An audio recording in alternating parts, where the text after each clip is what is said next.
결국 우리나라는 대한민국은 헌법 하에 굴러가는 것이고 예. 실질적으로 어떤 행정이나 모든 것은 헌법과 법률에 따라야 된다는 것이 가장 중요한 것 아니겠습니까? 그렇기 때문에 이번 같은 경우에도 말씀은 이제 공론화위원회를 통한 수기민주주의다라고 말씀했습니다만 그것을 법률적으로 얘기를 한다고 하면은 이른바 직접민주주의를 통해 가지고 국가의 가장 중요한 정책을 선택했다 이렇게 얘기를 할 수 있는데요. 우리나라 헌법에는 어떻게 돼 있습니까?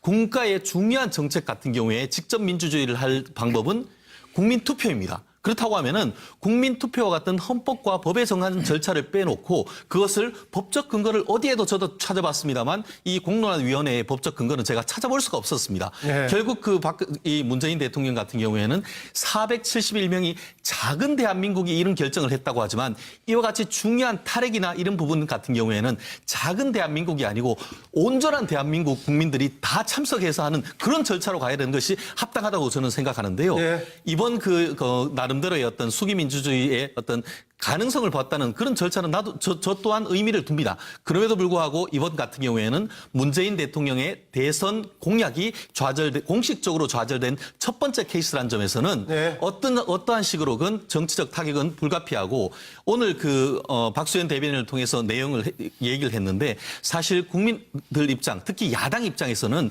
이 부분에 대해서 유감 내지는 뭐 사과까지는 아니더라도 이런 부분에서 좌절된 부분에 대해서 사과가 있어야 되는 것인데 전혀 그런 부분에 대한 언급이 없다는 점에서 제가 네. 봤을 때는 내일 야당에서는 공식적인 발표로 이 부분에 대해서 상당한 어떤 질타가 있을 가능성이 높지 않을까 봅니다. 제가 이건 좀 말씀드려야 될 것 같아요. 뭐냐면 마치 지금 이 수기민주주의 공론화 과정이 법과 헌법을 어긴 것처럼 지금 최 변호사님께서 말씀하셨는데 저는 헌법 1조는 우리나라는 민주공화국이고 주권은 국민이 갖고 있어요. 그래서 그 주권을 행사하는 방식을 예. 지금 미국에서도 이건 수기 과정은 굉장히 더 디벨롭이 되고 있고 이 과정을 거치면서 예. 어떻게 국민을 주권자로 세울 수 있느냐라는 걸 계속해서 연습하고 더 가야지. 그러면 계속해서 그러면 대의제를 마치 무슨 신봉하듯이 해야 됩니까? 알겠습니다. 취지는 알겠습니다. 결국 그렇다고 하면 헌법을 바꿔야 된다는 것이 아니, 헌법 헌법을 1조, 바꿔서 해야 되는 게 1조에 헌법 있다니까요. 1조가 아니고 규정된 강론이 있다고 하면 강론에 따라서 어떻게 모든 걸 국민이 총론합니다. 주권자인데요. 국민이 1조면 국민이 지금